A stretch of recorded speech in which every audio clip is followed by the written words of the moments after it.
അത് ഹൈക്കമാൻഡ് എല്ലാ വിഭാഗത്തിൽപ്പെട്ട പാർട്ടി നേതാക്കളുമായി ചർച്ച നടത്തി.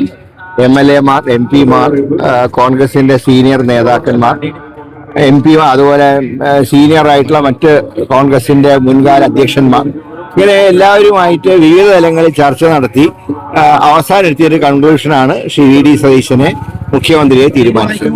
മാത്രമല്ല, കഴിഞ്ഞ തെരഞ്ഞെടുപ്പിൽ ജനങ്ങളൊക്കെ VD സതീശൻ മുഖ്യമന്ത്രിയാവണം എന്നുള്ള രീതിയിലൊരു അഭിപ്രായം പ്രകടിപ്പിച്ചതായിട്ട് ഞങ്ങൾക്ക് ഇലക്ഷൻ ഫീൽഡിലൊക്കെ ഞങ്ങൾക്ക് അനുഭവം ഉണ്ടായിരുന്നു. ഇലക്ഷന് ശേഷവും എന്നോട് എൻ്റെ നിയോജകമണ്ഡലത്തിൽ ഞാൻ സ്വീകരണത്തിന് പോയപ്പോൾ VD സതീശൻ വേണം ഞങ്ങളുടെ മുഖ്യമന്ത്രി എന്ന് അവരും സൂചിപ്പിച്ചിരുന്നു. അപ്പോൾ എല്ലാം കണക്കിലെടുത്തുകൊണ്ട് ജനവികാരവും കോൺഗ്രസ് നേതാക്കന്മാരുടെ പൊതുവായിട്ടുള്ള വികാരങ്ങളും കണക്കിലെടുത്തുകൊണ്ട് അന്തിമമായി ഹൈക്കമാൻഡ് തീരുമാനമെടുത്തു. അതുകൊണ്ട് തന്നെ ഈ ആളുകളുടെ പൊതുവികാരം കണക്കിലെടുത്ത് കേമിന്റെയും വോട്ട് അപ്പോൾ സ്വാഭാവികമായിട്ടും വീടിക്കായിരുന്നു. അല്ല, ഞാൻ നേരത്തെ തന്നെ എല്ലാവരും നിങ്ങൾ നേരത്തെ പറഞ്ഞു, ഞാൻ നിഷേധിച്ചില്ല. എന്റെ അർത്ഥം നിങ്ങൾ പറഞ്ഞാണ് ശരിയെന്നാ.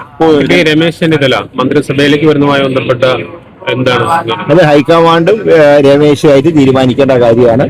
ശ്രീ രമേശ് ചെന്നിത്തല എല്ലാ കാലത്തും ഹൈക്കമാൻഡിന്റെ നിലപാടുകളെ അംഗീകരിക്കുകയും ഒരു അച്ചടക്കമുള്ള കോൺഗ്രസുകാരനായി പ്രവർത്തിക്കുകയും ചെയ്ത വ്യക്തിയാണ്. അതുകൊണ്ട് ഇക്കാര്യത്തിലും അദ്ദേഹം ഹൈക്കമാൻഡിന്റെ നിർദ്ദേശങ്ങൾ അനുസരിച്ച് അദ്ദേഹം പ്രവർത്തിക്കുന്നുള്ള കാര്യത്തിൽ ഒരു തർക്കവുമില്ല.